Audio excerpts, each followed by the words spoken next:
with another reflection on the Daily Vedantic. Today's episode is a short but sweet one and this one, man, I feel like I need to put this one on repeat 100 times because, and I referenced this in the last episode, that I would do a reflection dedicated to just this concept. But this concept, if I could write any concept, any principle within this philosophy, and another term for Vedanta is Sanatana Dharma, which means eternal principles. So out of the entire list of eternal principles, one that you could write down on a rock, and it might guide you in 97% of forks in the road decisions that you might have, it would be this. It's not what you do, it's what you do it for that matters. The reason this requires reflection so many times is because we are conditioned in the West to think in terms of a code of ethics of rules and laws. The Old Testament has over 640 laws within it. And they are not contextual, meaning it's not these people can have pork and these others can't. It's just can't do pork. No meat on Fridays. A thou shalt not kill. A thou shalt not have any idols before the one true God. And then Christ whittles it down to 2. Love God, the greatest commandment. Love God. And love God with everything you got. And then just beneath that, love each other. As Christ says, love each other as I have loved you. Those are the 2 commandments. The 2 great commandments of the New Testament. But they are still not contextual. They are shoulds and shouldn'ts, thou shalts, shalt nots, independent of any context. It's not love each other unless you got to go to work and then, swerve in and out of traffic and get there as fast as you can and make sure you're on time. Contextual ethics. Contextual ethics within the realm of Vedanta it's a head trip because you go from just give me the laws so that I can follow them to here are principles.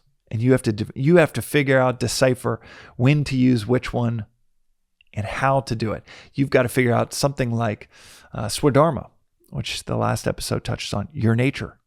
What is your nature? It is better to die in your Swadharma than it is to live in Paradharma, your foreign nature. It is better to die in your nature than it is to live in a foreign nature. That ain't a law you could put down in the Old or New Testament.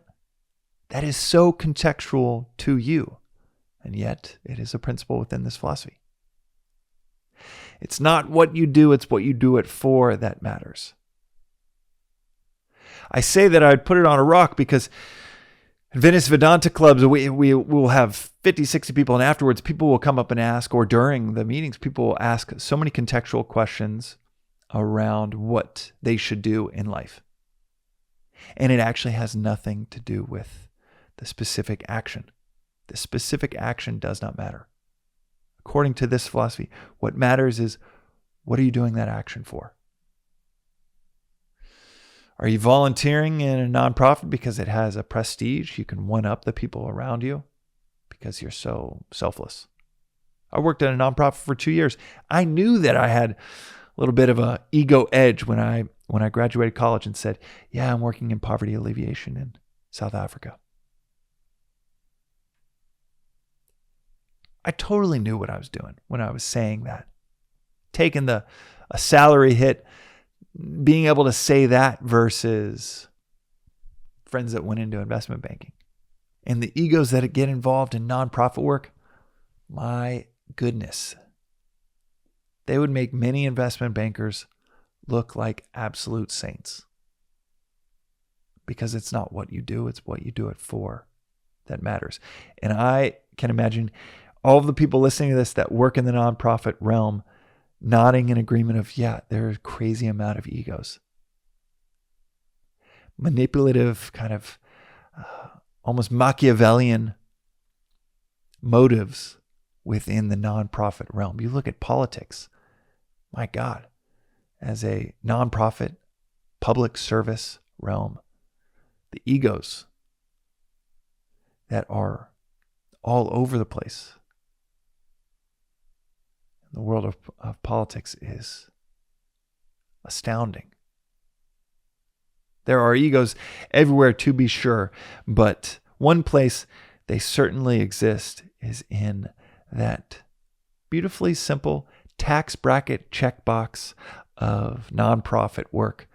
And it's because it's not what you do, it's what you do it for that matters. There are some beautiful souls that also work in the nonprofit realm, but they're just as helpful. They're just as beautiful when they're cleaning the dishes, because it's not what you do, it's what you do it for that matters. They're doing it for those around them. What they're doing at 6 p.m., what they're doing at 10 a.m.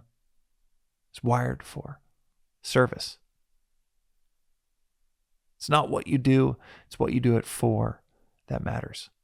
This is a reorientation around service, around action, around how to make a decision, a reorientation around decisions that is equal parts extremely clarifying, because it's an inner audit of, why am I doing this?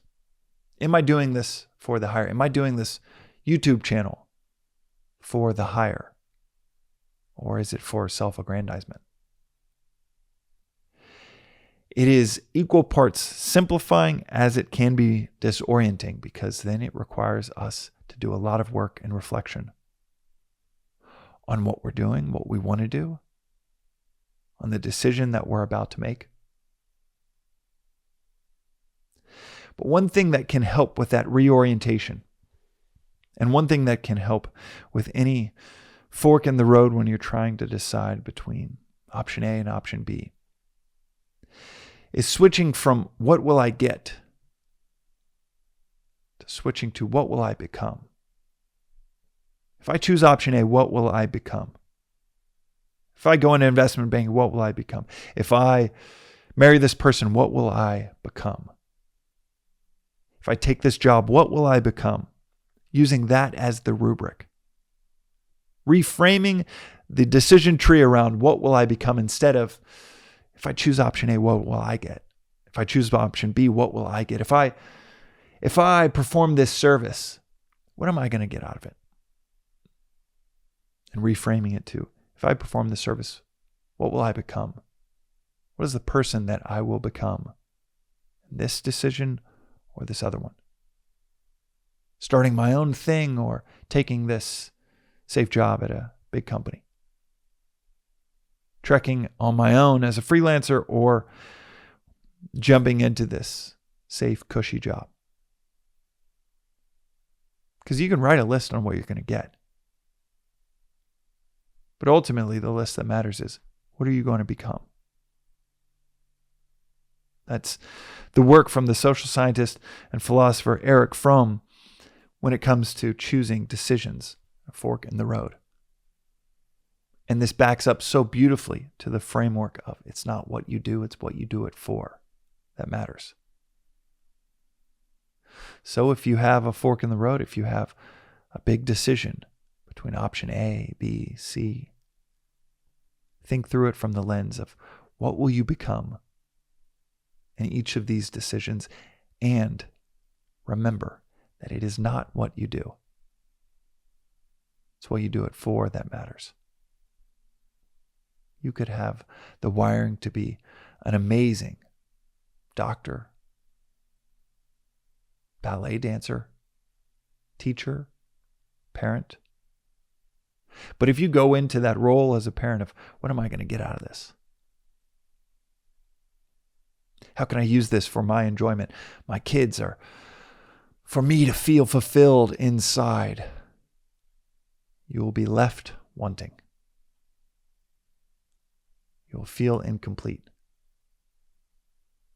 If you keep going down that road, it is a doom loop to dissatisfaction, suffering, and agitation.